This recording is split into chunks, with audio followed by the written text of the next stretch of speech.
WhatsApp பல்கலைக்கழகம் படி நம்மெல்லாம் எப்பவுமே ஃப்ரெஷ்ஷாக பண்ணியிருந்த சாப்பாடு தான் சாப்பிடணுமா. 2000 வருஷத்துக்கு முன்னாடி ஆயுர்வேதம் படி சமைத்த சாப்பாடை 4 மணி நேரத்துக்குள்ள சாப்பிட்றணுமா. இந்த காலத்துல ஃப்ரிட்ஜில் 2-3 நாளுக்கெல்லாம் வச்சு சாப்பிட்டீங்கன்னா ஊட்டச்சத்து இருக்காதான்.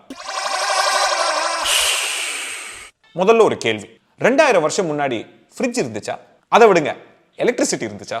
இது திருக்குறள்ல ஆண்ட்ராய்ட் போன் எப்படி ரிப்பேர் பண்ணணும்னு தேடுற மாதிரினா இருக்கு. ஃப்ரிட்ஜ்ல நீங்க 3-4 நாள் வரைக்கும் சமைத்த சாப்பாடை வைக்கலாம். ஃப்ரிட்ஜ்ல ஊட்டச்சத்து கம்மியே ஆகாது. ஏன்னா 3 டிகிரி வெப்பநிலை டெம்பரேச்சர்ல பாக்டீரியா நுண்ணுயிரிகள் வேலை செய்யாது. அதுக்கு மேல நம்ம ஒரு சாப்பாடுல நிறைய உப்பு, காரம், புளிப்பு இதெல்லாம் இருக்கும். அதனால ஃப்ரிட்ஜ்ல சாப்பாடு சீக்கிரம் கெட்டே போகாது.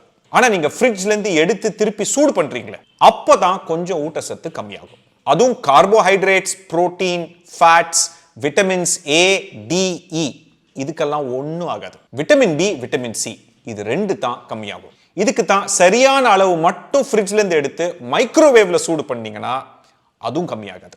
எல்லாருக்கும் ஃப்ரெஷ்ஷா சமைச்ச சாப்பாடு பிடிக்கத்தான் செய்யும். ஆனா சும்மா ஆதாரமே இல்லாம ஃப்ரிட்ஜ்ல வச்ச சாப்பாடு நல்லது இல்லைன்னு சொல்றவங்களுக்கு ஒரு ரிக்வெஸ்ட், நீங்க எல்லாருக்கும் 3 வேளை ஃப்ரெஷ்ஷா சமைச்சு போடுங்க.